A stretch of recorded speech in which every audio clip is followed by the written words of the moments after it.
I would just say, like, at this point of my life, like, everything's influencing everything. Yeah. I think the main thing is, like, that I'm learning, and a lot of it comes from the sewing.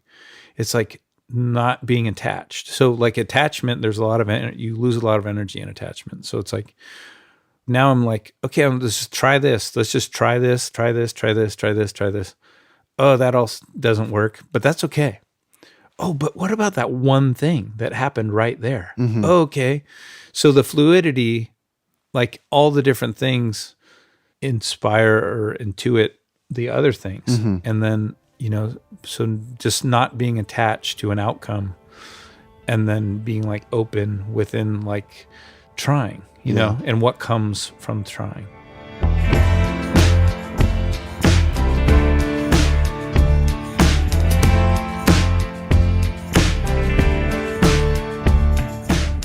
That was Thomas Campbell. I'm Jamie Brisick. This is Soundings, brought to you by the Surfers Journal. The Surfers Journal is a member-supported publication made possible by sponsorship from Birdwell, FCS, Patagonia, Rainbow, Vans, Vissla, and Yeti. More like a book than a magazine, TSJ brings you 128 pages of independent storytelling every 8 weeks, covering the people, culture, travel, and art of surfing. To learn more or to subscribe, please visit surfersjournal.com. Thomas is a California-based, self-taught painter, sculptor, photographer, and filmmaker. He grew up surfing and skating around Dana Point, moved to New York in the 1980s, and fell in with a group of artists who showed their work at the seminal Alleged Gallery, which features in the film Beautiful Losers.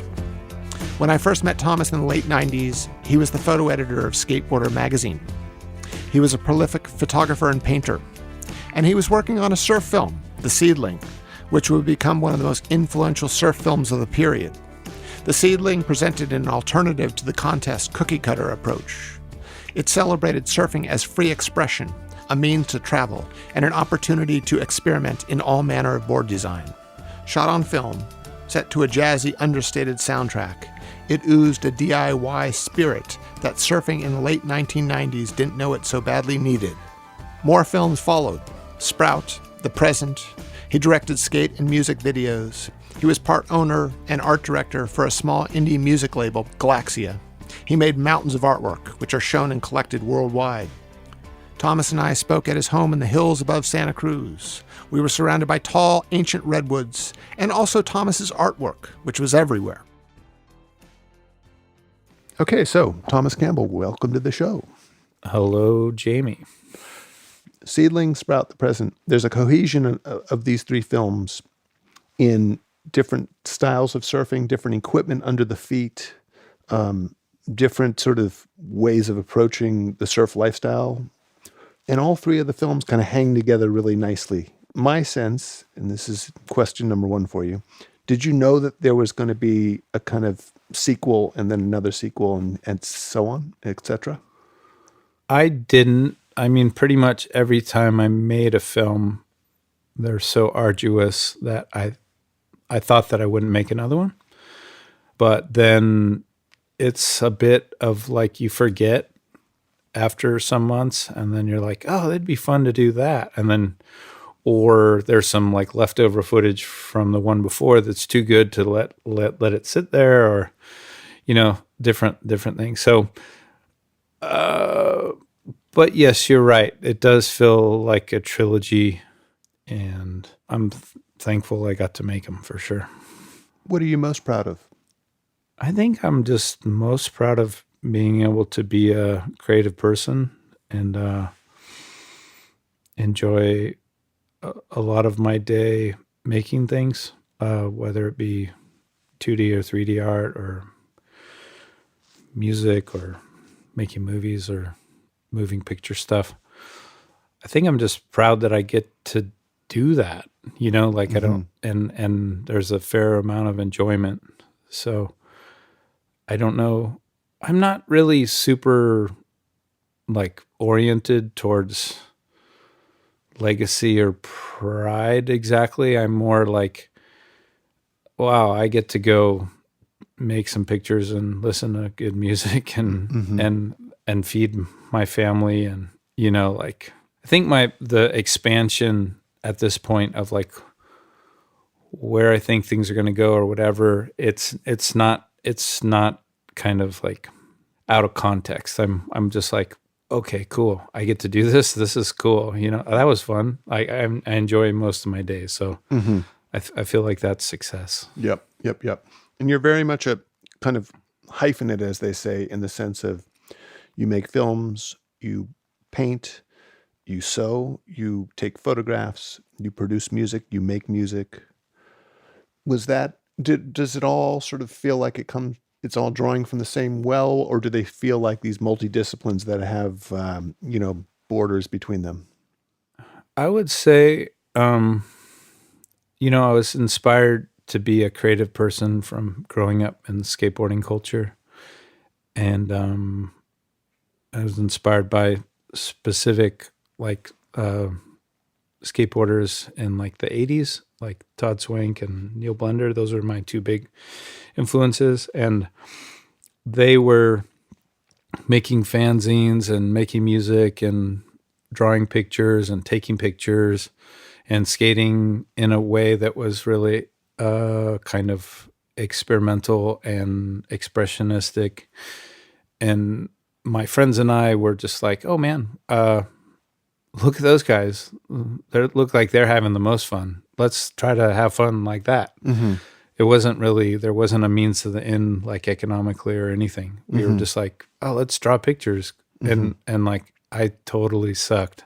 Like it wasn't like they had all this talent to begin with at all. I just had persistence. And I think skateboarding helped me with that persistence. Yeah.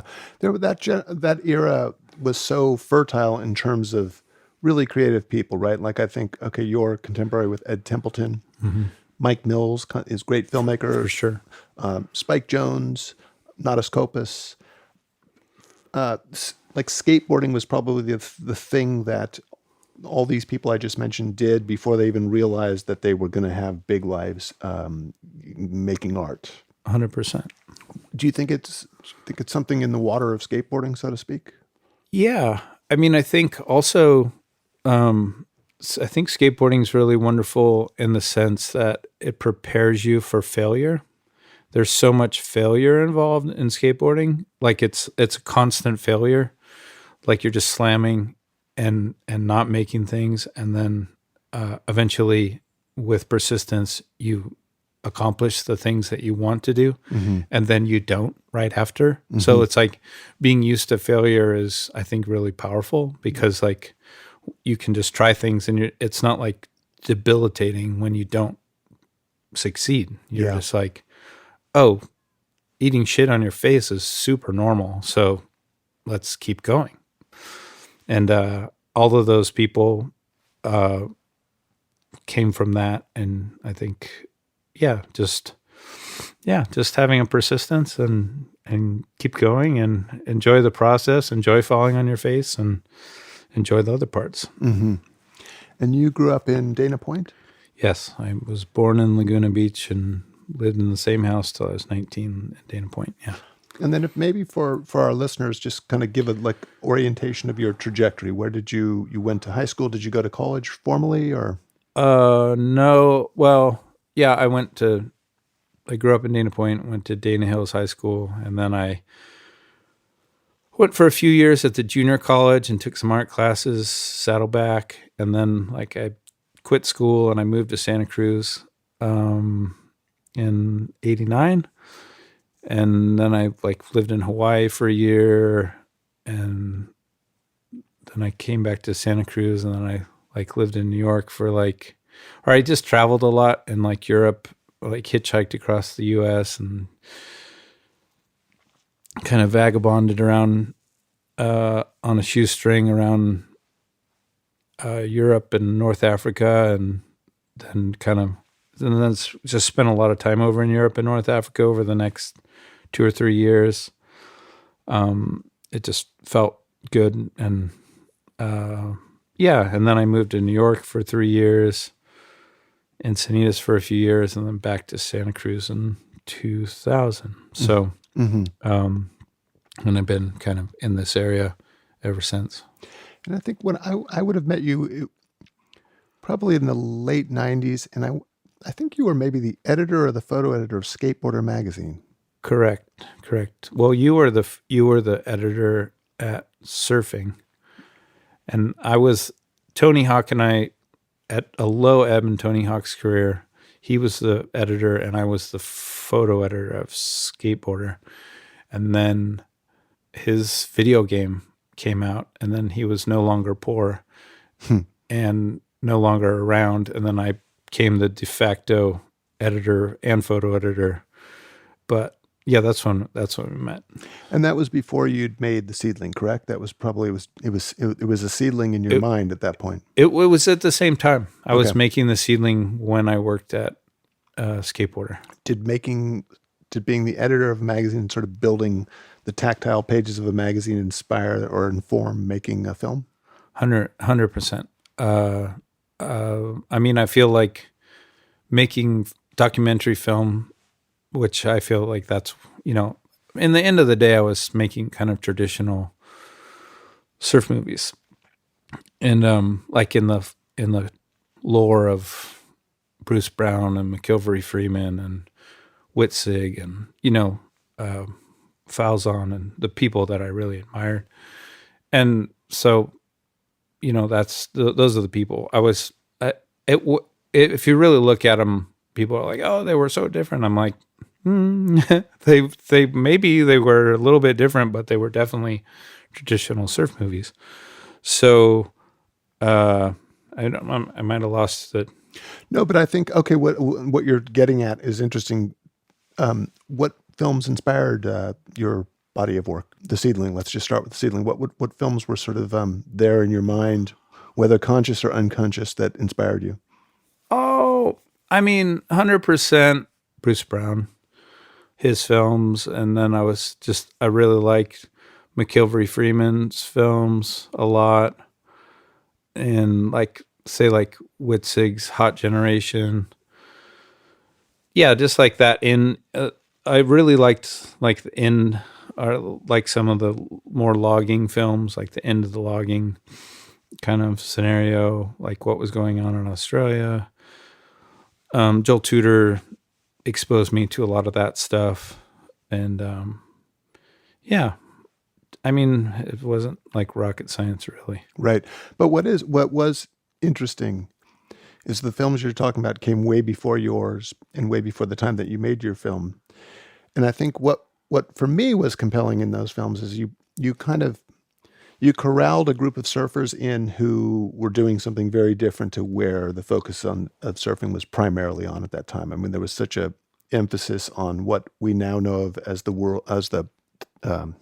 WSL. At the time, it was the ASP. But there was a lot of focus. If you looked at the magazines of the time, there was a lot of focus on the top competitive surfers. Yeah. And you weren't drawing from that group, really. Your cast of characters, let's call it, was very different. Yeah. I mean, it's an accumulation of circumstance. In the end of the day, it's like I'd say the first thing is I grew up in Dana Point, and I had a unique group of friends that were open to like different things. We all skated. We were just into being active. So it's like we shortboarded, we rode regular tri-fins, like on a south swell when Doheny was breaking and it was onshore at the shortboard spot. We'd go ride logs at Doheny. On other days, we'd go skimboard in Laguna. Like we just kind of did whatever. And I just always found like, oh, it's small, ride a log. Oh, you could get this single fan at the garage sale. Cool. It's cheap. It's fun. It's a different vibe. So I always just kind of did that stuff. Mm-hmm. And then like I met Joel Tudor, and then shortly after I'd met him, he was like, oh, we should make a movie, because he knew my work in skateboarding. And I was like, oh, the best guy ever wants to make a movie. I should probably make a movie. And that's where the Seedling came from. But I think my how I grew up was just like, oh, we just do whatever, and Joel liked to ride whatever. And, there weren't that many people that were open to riding different things. Mm-hmm. but kind of found them. And I don't know. It was just more like what I liked. Yeah. You know? But now here's something that I find interesting. So you just showed me part of your film in progress, and the word that kept coming up was play. There's a strong sense of play. And what you just described of your Dana Point upbringing, my immediate thought was there's a sense of play. It wasn't, I grew up in the NSSA. There was a kind of disciplinary thing. It was almost like, if you were trying to get into a college on a scholarship playing football or basketball, there was that sort of frame around it. Sure. What you're talking about is this playfulness, fun, ride a log when the waves are bad, ride this one. But then the other side is looking at you, being at your place, having just been in your studio with you, like you have a really strong work ethic, clearly. Do those things feel like different components, the sense of fun and play and the sense of hard work and going all night working on your art exhibition in progress? Like, do those integrate really easily, or do you feel like there are two sides of yourself? Well, we all have different makeups about like what projected us in life. I probably just innately have drive, and I kind of grew up in a strict household, and in order to have a little bit more freedom, like if I worked, so I started working when I was like 9 on fishing boats in the harbor, and that gave me a little bit more freedom because I had my own money. I wasn't relying on my parents for money, and getting more freedom was always kind of something that I strove towards. And I just feel like, and also my parents not giving me financial support so much besides like, food and lodging, I think motivated me to work. So I've always worked, and people are always like, you work so much, and I'm like, I do work. Most people get up at 6, leave by 7, come back by 6 or 7. Do I work that much generally? No. Is my job to show you what I'm doing on a daily basis through Instagram or whatever? Yes. So I am showing you what I'm doing when I am working, and that's part of my job. So getting back to fun, man, I enjoy what I do. Like, I get to go in my studio and like listen to the music I want to do and make drawings, and I'm thankful people like them and want to purchase them, and I'm able to eat and live comfortably in a decent place in a beautiful area, so feed my family. I mean, I don't know. I'm just thankful that I have fun, so in making movies is fun, going on missions with what I feel are the best surfers of the kind of surfing I like. Fuck. It's like, what a dream, Yep. Let's talk about some of the surfers that you've worked with. You've got some wonderful folks.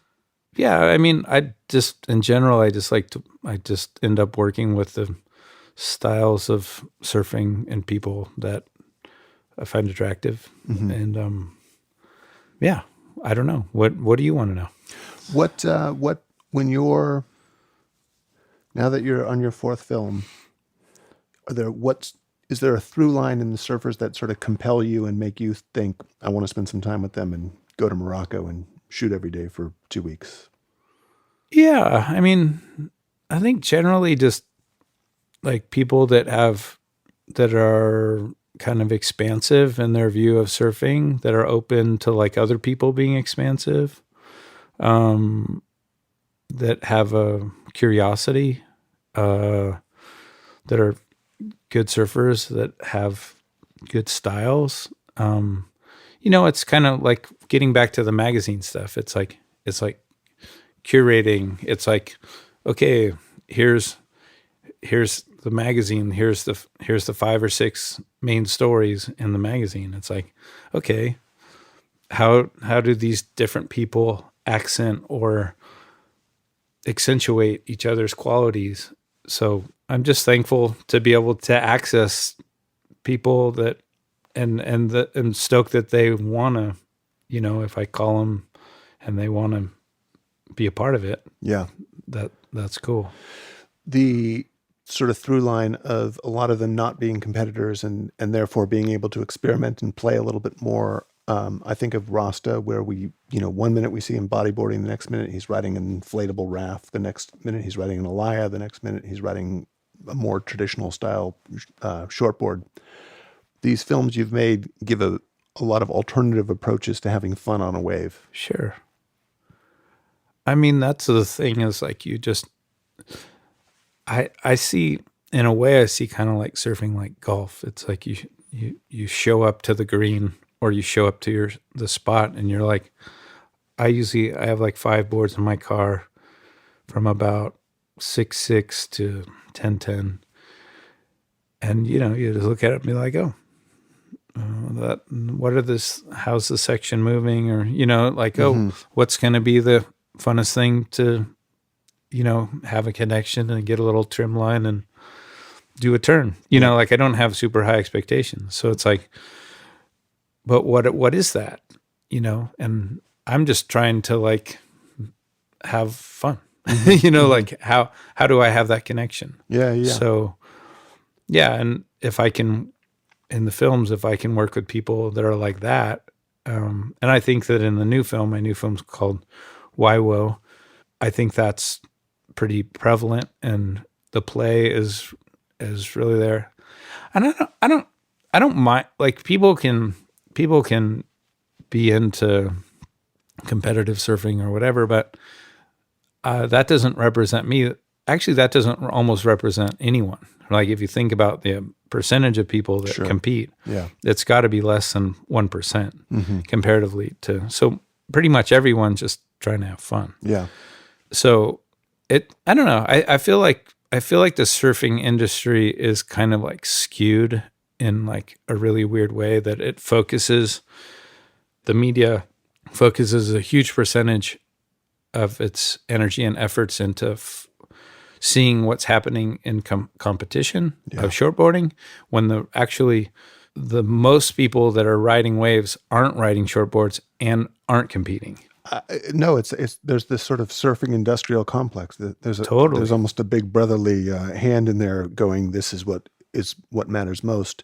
You've been exposed to so much more than just sort of surf bro culture, right? Like living in New York, what people might not know who know you for your surf films is, the alleged galleries, Beautiful Losers. There was a period in New York that was far from the beach, let's say. Yeah. I mean, I think like also in the end of the day, like I was kind of like part of a more artistic side of skateboarding. Yeah. And that led me into a certain part of the art world that some people were kind of in that same realm, like Chris Johansson or Mark Gonzalez or Barry McGee in some fashion. So yeah, I've been kind of involved in these kind of different movements of culture, and I would say a lot of like what I brought into, or what I did in surfing was I really just adapted my skateboarding perspective, or how I grew into being creative through skateboarding, and adapted it into surfing. Mm-hmm. I feel like, skateboarding is a little bit more urban and like has more direct artistic influences. And so, yeah, I don't know. Yeah, I have a different accumulation of circumstances that brought me to make the stuff or do the stuff I do. Yeah, but I think, you having, as I, going back to where I said I met you, you were the editor of Skateboarder magazine. That skateboarding, I've always, quite frankly, really admired it. And I skateboarded when I was young, and then I sort of stopped and took surfing really seriously and much preferred to surf. I love the act of surfing much better. But the culture of skateboarding, there was a lot about it that I really admired. And a lot of it was just going to big cities and being exposed to more. Yeah, exactly. Who do you look up to in the world? Who inspires you? I think at this point of my life, I think like a lot of musicians, a lot of music inspires me. And I don't know exactly how or why, but it's just more like I feel like as I'm maturing in like my art making and like I'm finding less kind of hangups and more fluidity and like say in my sewing practice I'm like cutting things and like the more I kind of like make mistakes or like make things that I don't like and then I have to cut them back up and keep going, I'll end up with something richer in the end. So that not worrying about failure thing is really important. But I feel like there's certain musicians that I feel like embody that. Like there's a guy, there's a guy named Scott Walker who's like one of my favorite musicians. He died not so long ago, and he just had a really interesting career span. And you could feel like towards the end of his career that like he was just doing things deeply expressive to himself that weren't really like kind of like swayed uh by trying to make something that was sellable or whatever. Like he was just really doing, it feels like he was just doing the things that he really wanted to do. And maybe like, obviously, or maybe not obviously, but Miles Davis, like just kind of the trajectories through his work and like the freeness of like what he was doing in the 70s, just like having the craziest players. He always had the craziest players, but just like in just the projection into just like going and just like being ready to go and going and exploring in the moment. Maybe like Alan Vega of Suicide or Suicide, Stooges, just like people that have a lot of momentum and feel like they're just making the thing that they need to make. Yeah. And so hopefully, like I try to like ruminate in that area of just, like I think when I was younger, maybe I was thinking that I would be like a bigger director, like in Hollywood or a bigger artist in a way. But like, I think I found like the area of like, oh, the more money you have in a project, the more it's out of your hands. And, like you were saying about like Mike Mills or Spike Jones, which are friends of mine, like a lot of like what they deal with in Hollywood making their movies is it's just a war to get those films made the way they get them made. It's just a war. Yeah. It's just like they have to battle like so hard to keep their vision because there's so much money in it. And the people that put the money in are like, you should do this and you should do that. And I just feel like I've kind of like worked in bigger realms of like the commercial realm and stuff. And it just wasn't that interesting to me. Didn't feel very fulfilling. And I feel like, though where I'm working is kind of in a mid-range, I feel like I have a lot of creative control over what I'm doing, and the expression feels good. And it's maybe even less stress because it's just like, okay, I do the thing that I want to do and it feels good. And yeah. Like, I don't know. So like finding your sweet spot and, like surfboard makers, they could make 10 boards a month, or they could make 3 boards a month all by themselves. And which do they enjoy? No, it's an interesting thing because I think you and I have sort of come up. We're similar in age, and we come from maybe more of an outsider position or a DIY. The DIY, for lack of a bit. So I don't even like to use the term because it feels like they put that on us. But the DIY thing of being an outsider, or there's a certain level of naivete, and I think. it can so easily I've watched this happen this may be a bad analogy, but like watching the surf industry grow when I was a young kid and I came to become sponsored by Quicksilver, for instance, and they were a smaller brand and everyone sort of surfed at lunchtime, and then it grew and grew, and then it became an IPO, and there were shareholders, and then there was quarterly reports that needed to show growth. And the growth was the thing that it was almost like you expand, which by American standards is like, that's successful. But there's a level of success that it just destroys, it eats itself, it's gone. So the thing of like maintaining total control over your work is a wonderful thing, right? Like there's no big surf brand that's giving you money going, Thomas, we want your next film needs to have these people in it or what have you, right? They're your vision purely. I mean, and I have done work for different brands on different levels, but it's nice to, like the films that I make, like the one you just got to see in progress is like, yeah, it's not about selling products, which is most media today is selling something. Yeah. So, yeah.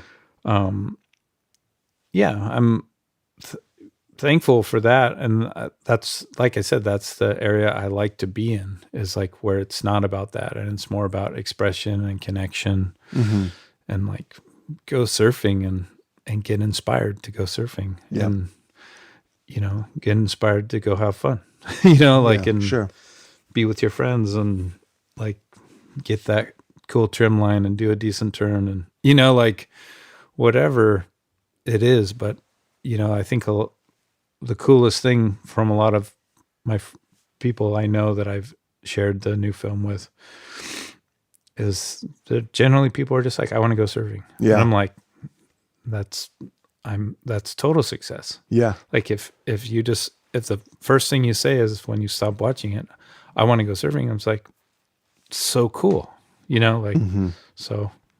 It's so interesting that I think that's in many ways, for myself at least, the original draw with watching surf films was, of course, to see great surfing, to see great waves. But the biggest thing was to be sort of like, I can't get to the water quick enough. And I have the same thing as a writer, where I'll be the writers I really like, I'll be reading their books and I'll be like 6 pages into it and I'll just want to throw it away and go do my own writing, which I have this, that's like, I used to watch a surf film and it would be, you halfway through it, you just wanted to like turn off the VHS and like race down to the ocean and go for a wave. But the one thing I find interesting in that is sometimes it's not there are like fantasy waves. There are like unbelievably perfect waves, but most of us don't have them outside our door. Yeah. And so often I get really turned on by lesser quality waves and seeing surfers be real resourceful with what's there, Yeah.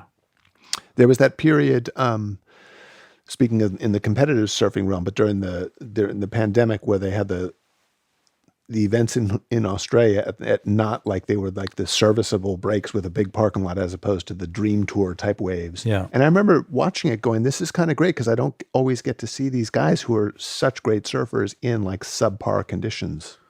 But you also come from the era of like, how many contests were there in the tour? Yeah. I mean, when I was on tour, this was the late 80s. Some years there were like, I looked at one of these like ASP calendars that I've saved, and it was like 28 events. So there was like one every 2 weeks. Just fucking psycho. And like you're surfing complete garbage. Complete garbage. I mean, the thing about it was it was one of the prerequisites of doing well was being able to perform in like waist high waves. And there was sort of in the rule book, like if it was under knee high, the contest couldn't carry on. And there was one event, I think in the 5 years I was a competitive on tour, that they didn't get to finish because the way it went flat. And they can't technically send anyone out there to try to pick a winner. But no, it was built into being on the tour at that time that you had to know how to perform in really crappy waves. Yeah. But I still like crappy waves. Well, I would say you might be more motivated by your historical reference to liking. I do get it. I like it. One time I saw this contest and it was like very young Kelly and Rob surfing, I think at Bolsa Chica, and I don't know where I saw it, but effectively it was like a chest high closeout. Mm-hmm. And it was one of the most insane performances of just like shredding nothing. Mm-hmm. There was nothing there. It was a closeout, and these guys would drop in and go so fast and hit it 3 times before the closeout. And like any normal person would barely get to the bottom of the wave. Mm-hmm. Like it was probably one of the most exceptional surfing I've ever seen. Wow. Actually. And it was chest high. And it was effed. Yeah. You know. But but thinking about sort of Kelly Slater and his reign, he originates from not great surf by any means. You know? Thomas, being here at your compound, being in the editing room where you're working on your film, and then being in your studio where you part of it is making paintings, part of it is a sewing machine, and there's just like a mad amount of work that you've made. What are your work days like? I'm curious about sort of your creative process and where you're at in your head when you're making. Right now I'm preparing for an exhibition at the UMOCA in Salt Lake City in January, solo exhibition, which will have paintings, sewn quilted pieces. I work in bronze, so there'll be some bronze pieces. There'll be photography, film stuff, ceramics, some printmaking. It's generally about making. Mm-hmm. So it's about process. I like the process. Yeah. In the end of the day, I'm probably less concerned about the end result as I am about the moment of making. So that's what the exhibition's about. So like I kind of go in different modes. Before I was like working on the film and I was trying to get the film done before I like went into high production on this exhibition.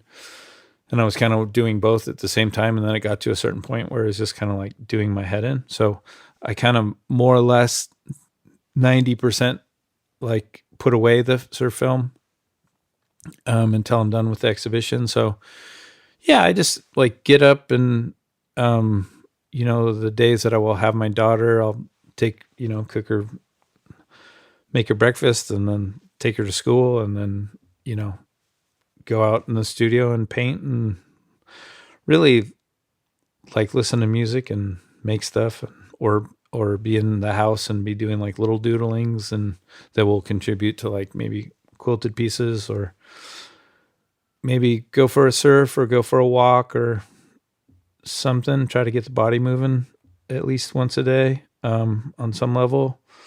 And then other times, like when I'm done with this exhibition, I'll just go back into editing and I'll probably be in this, it'll probably reverse. It'll be 90% editing and 10% in the studio. So it changes. And then other times, like I might be producing a record. So I'll be going to recording sessions or just a number of different things. So it kind of like varies. And I feel like the varying of like changing my disciplines actually helps me with balance because like I feel like if I just do one thing only, like painting, like it's a little bit too much expressively and emotionally, and then it like kind of can do my head in.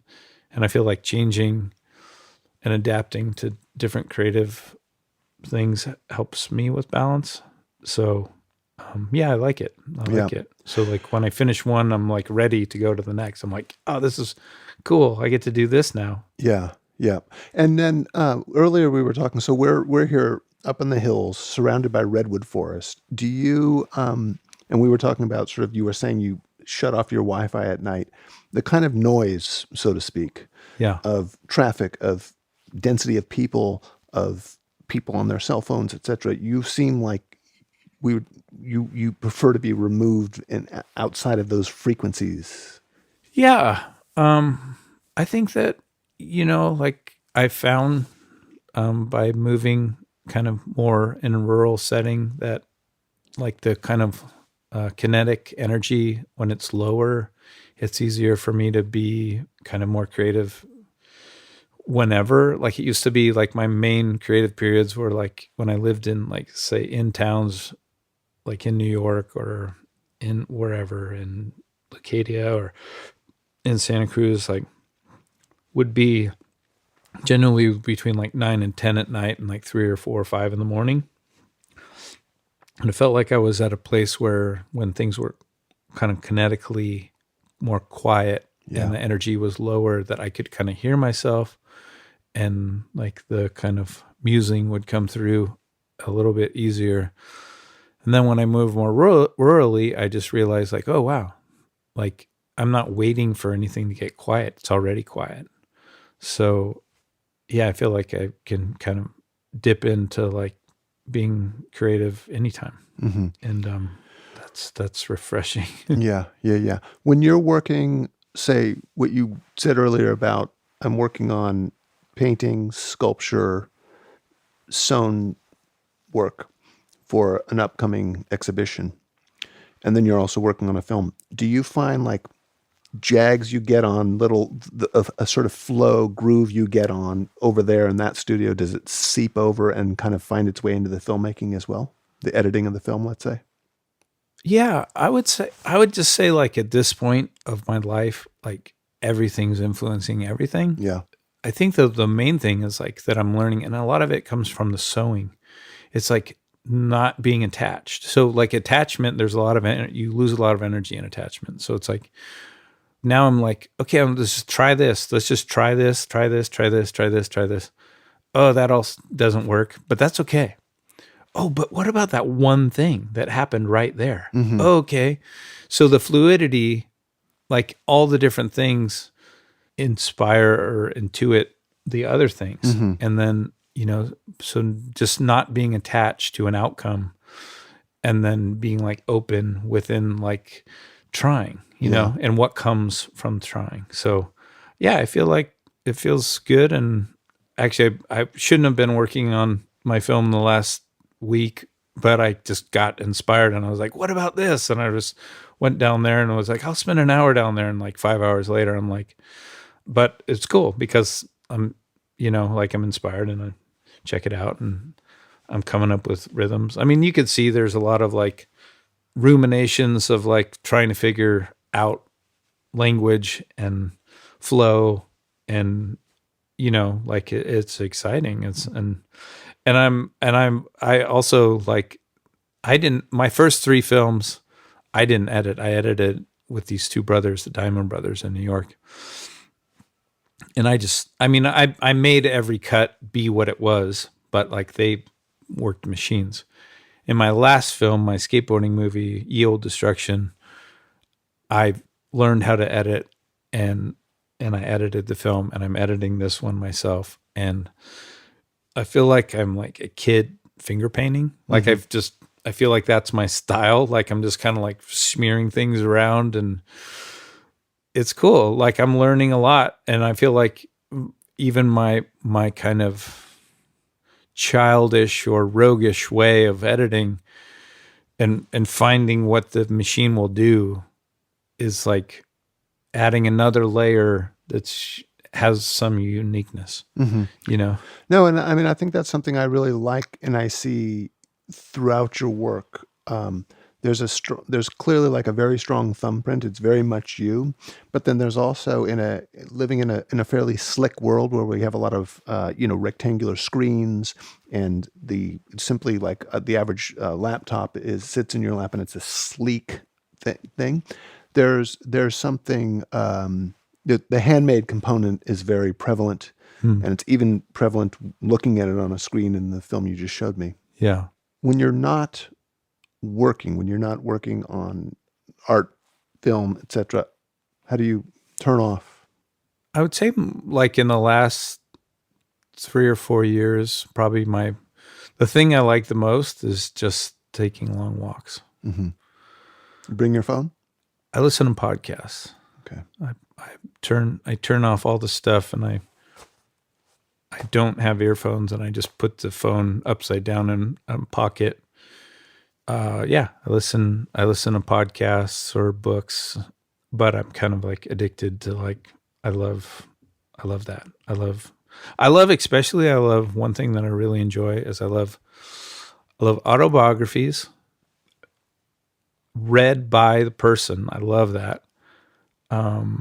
I just listened to one by Kid Congo Powers, who was like the guitar player for the Gun Club, the Cramps, and the Bad Seeds, and he's like a gay Mexican dude from L.A. and just I was wonderful. And he read it. It's like and a lot of the things that I'm interested in also is like not as much when it gets into their history, but I'm really into like these histories of place.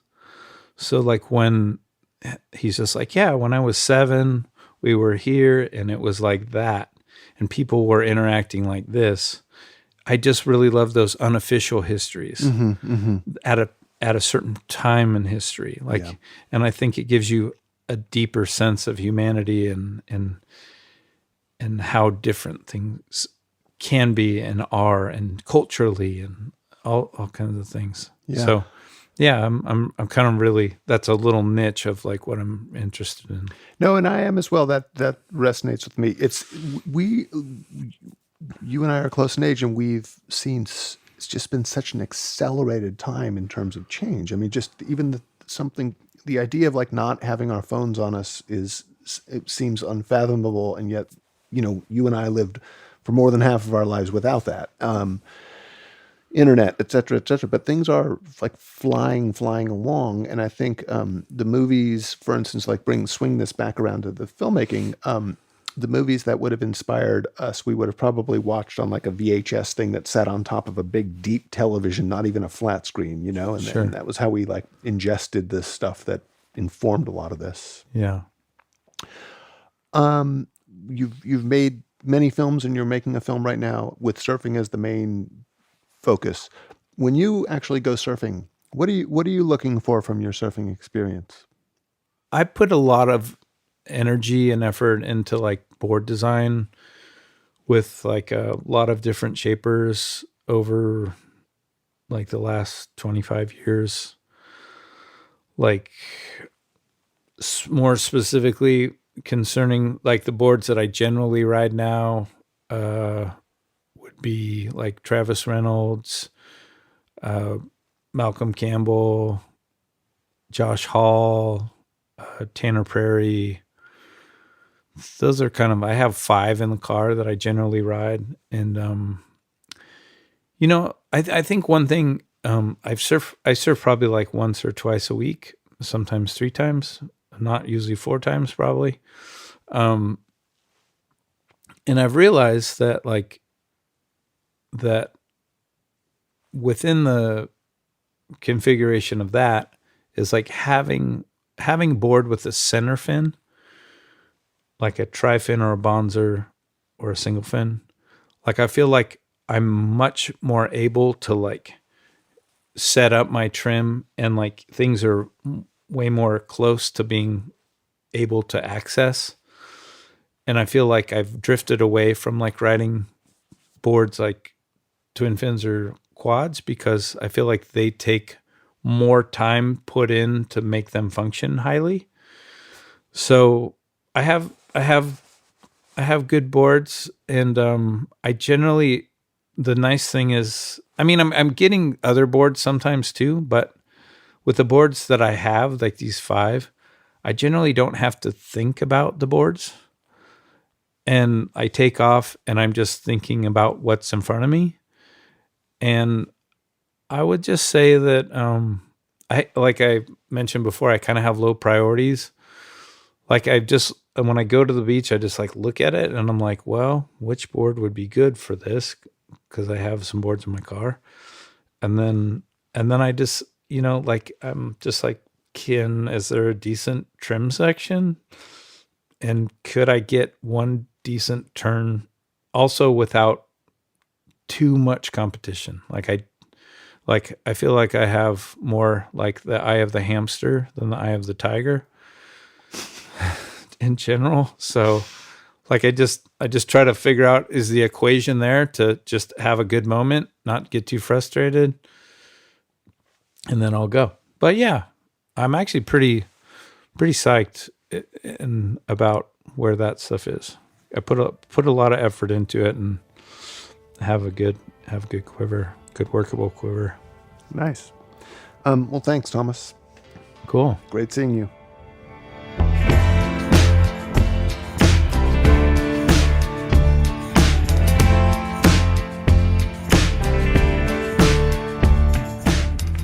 Soundings is produced by me, Jamie Brisick, and Jonathan Shiflett. You can find it on Apple, Stitcher, and Spotify. Our theme song is Ohana by Farmer Dave and the Wizards of the West. Soundings is brought to you by the Surfer's Journal, a reader-supported publication made possible by sponsorship from Birdwell, FCS, Patagonia, Rainbow, Vans, Vissla, and Yeti. The Surfer's Journal is published bi-monthly. If you haven't done so yet, I encourage you to visit surfersjournal.com and subscribe. Thank you for listening to Soundings, and until next time.